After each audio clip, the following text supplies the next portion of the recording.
This particular strain of E. coli has been identified in some people sporadically in the past, but it hasn't been known to have been associated with outbreaks in the past.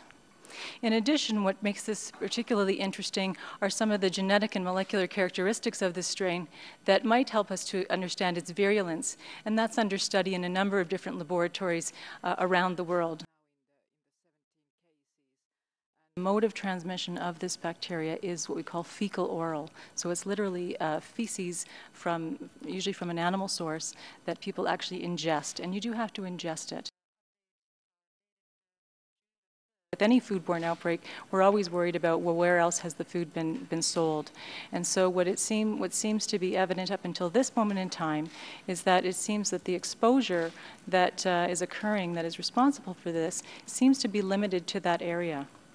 So there certainly is as I mentioned before, no recommendations from WHO in terms of travel or trade restrictions at this time. Normally, the number of people who develop those severe complications is lower.